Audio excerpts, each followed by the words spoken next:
2S, c'est une entreprise pessaquaise qui a été créée en 1979 et qui est spécialisée dans le domaine de ce qu'on appelle la vision industrielle au sens large du terme, c'est-à-dire tout ce qui est acquisition d'images et traitement d'images pour différents usages. On a deux grandes activités. La première, la robotique, la mesure, le contrôle qualité sur les chaînes de fabrication. Et là, on fabrique des systèmes sur mesure pour des grands comptes. Et de l'autre côté, on fait des scanners pour numériser des livres anciens, et également des suites logicielles pour diffuser le contenu de ces livres-là. C'est une société qui fait à peu près 70 personnes ici en Aquitaine et 30 personnes aux États-Unis. Et on fait environ 18 millions d'euros de chiffre d'affaires en tout dans tout le groupe.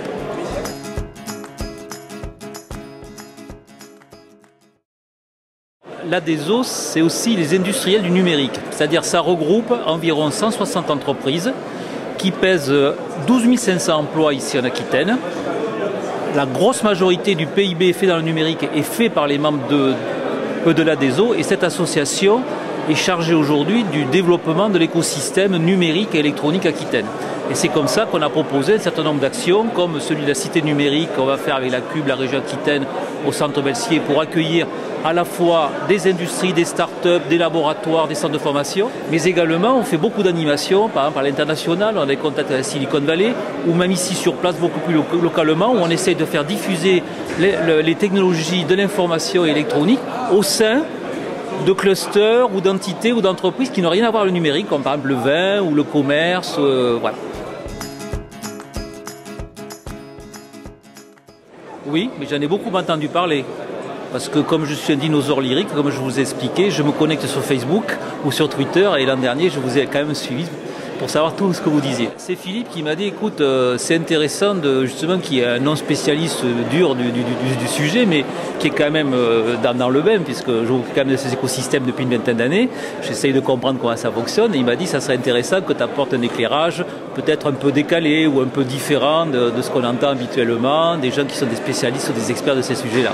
Voilà, c'est pour ça que je suis là aujourd'hui. Voilà. Dans mon entreprise, évidemment, quand même, j'utilise Google. Simplement, ce que je dis aux gens, c'est quel sens vous donnez à ce mastodonte qui est en train de grossir avec nous, à côté de nous, et peut-être malgré nous, et qu'est-ce qu'on est en train de faire concrètement. Par exemple, quand on parle de modèle économique de Google, donc vous avez le modèle économique du gratuit, le produit c'est vous, c'est pas quelqu'un d'autre. Et comment est-ce que Google vit par exemple? Comprenez les choses. Quand Google numérise des livres gratuitement, c'est vos impôts. C'est les impôts des Français à la Bibliothèque nationale de France qui ont payé l'entretien des livres. Google prend ça gratuitement, va faire du pognon avec. Et il n'y a aucun revenu, même pas la TVA. Même pas la TVA de la numérisation qui revient sur l'État français.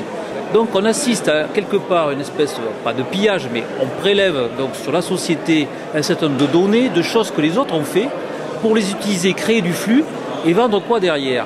Eh bien, prenez une entreprise comme I2S, il y a 5 ans, je payais 1 000 € à Google pour être référencé, et aujourd'hui, je paye 20 000 € à Google pour le même référencement. Comprenez bien ce qui se passe. On est en train de perdre des emplois en France parce que les 20 000 € que je donne à Google, parce que vous faites du flux, je ne les ai pas dans mon entreprise pour créer de l'emploi en France.